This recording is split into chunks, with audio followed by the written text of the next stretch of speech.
বলতে পারি ইসলামী আন্দোলন কোরআন সুন্নাহর আইন যদি বাস্তবায়ন করে ফায়দা কি হবে, লাভ কি হবে? মানুষ মুক্তি পাবে, মানুষ শান্তি পাবে, অধিকার ফিরে পাবে, বৈষম্য দূর হবে, যেখানে মানুষের সাম্য, মানবিক মর্যাদা, সামাজিক ন্যায় বিচার প্রতিষ্ঠিত হবে, যেখানে মুসলিম, হিন্দু, বৌদ্ধ, খ্রিস্টান যত জাতি আছে সমস্ত জাতির ন্যায্য অধিকার বাস্তবায়ন করা হবে। ইসলামী হুকুমত হয় তাহলে কি হবে? অন্ন, বস্ত্র, বাসস্থান, শিক্ষা, চিকিৎসার গ্যারান্টি দেওয়া হবে। ইসলাম হুকুমত হয় কি হবে? তাহলে সার্কেল এসপি কে চাঁদাবাজরা আহত করতে পারবে না।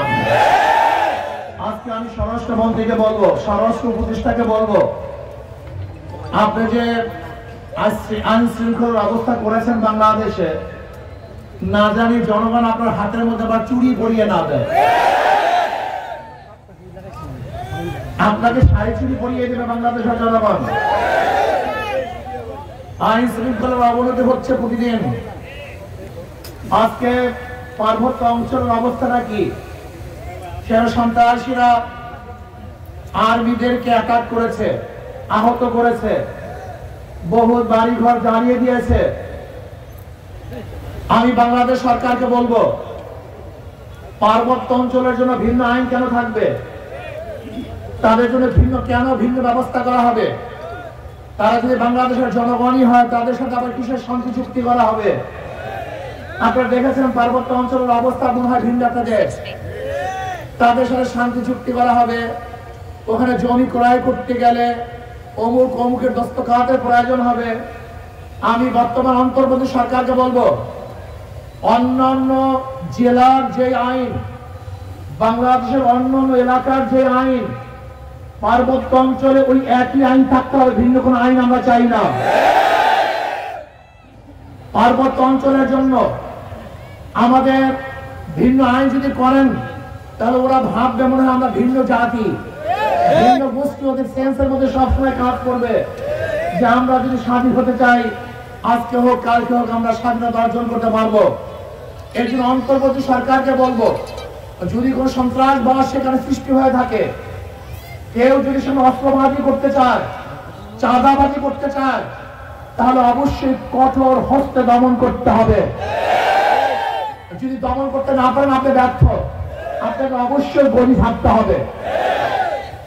আজকে নরসিংদীতে যে সমস্ত চাঁদাবাজরা পুলিশকে আহত করেছে, আমি স্বরাষ্ট্র উপদেষ্টাকে বলবো, যদি এক সপ্তাহের মধ্যে আপনার সমস্ত চাঁদাবাজদেরকে অ্যারেস্ট করতে না পারেন, আপনি যদি বিচারের আওতায় আনতে পারেন, তাহলে আপনার উচিত থাকবে, উচিত হবে স্বইচ্ছায় আপনার ক্ষমতা ছেড়ে দেওয়া। আপনার মতো অযোগ্য কোন উপদেষ্টা বাংলাদেশের জনগণ দেখতে চায় না। বাংলাদেশের চাঁদাবাজি আমরা চাই না, মাস্তানি চাই না, গুন্ডামি চাই না, লুচ্চামি চাই না, দখল চাই না। ভাই আমার, দীর্ঘদিন পর্যন্ত যারা দেশ চালিয়েছে, পরিচালনা করেছে, তারা মানুষকে শান্তি দিতে পারে নাই, বৈষম্য দূর করতে পারে নাই, জুলুম, অত্যাচার, অবিচার, খুন খারাপি বন্ধ করতে পারে নাই। আমি অনুরোধ করবো বাংলাদেশের জনগণকে, একটা বারের জন্য ইসলামকে পরীক্ষা করুন। ওদেরকে বারবার পরীক্ষা করেছেন, নৌকাকে বারবার পরীক্ষা করেছেন, ধানের শীষকে বারবার পরীক্ষা করেছেন, নাঙ্গলকে পরীক্ষা করেছেন, কিন্তু হাত পাখা ইসলামকে এখন আপনারা পরীক্ষা করেন নাই। ওরা বারবার পরীক্ষা দিয়েছে, বারবার ফেলও করেছে, দুর্নীতিতে বারবার চ্যাম্পিয়নশিপ গ্রহণ করেছে। আপনারা কি জানেন, 1991 থেকে 96 পর্যন্ত বিএনপি ক্ষমতায় ছিল, দুর্নীতিতে 3 বার বিশ্ব চ্যাম্পিয়ন হয়েছে, একবার 2 বার না, 3 বার। এই দুর্নীতিবাজ গণখুনিদেরকে, লুটারা, বদমাশদেরকে আর আমরা বাংলাদেশের রাজনীতি দেখতে চাই না।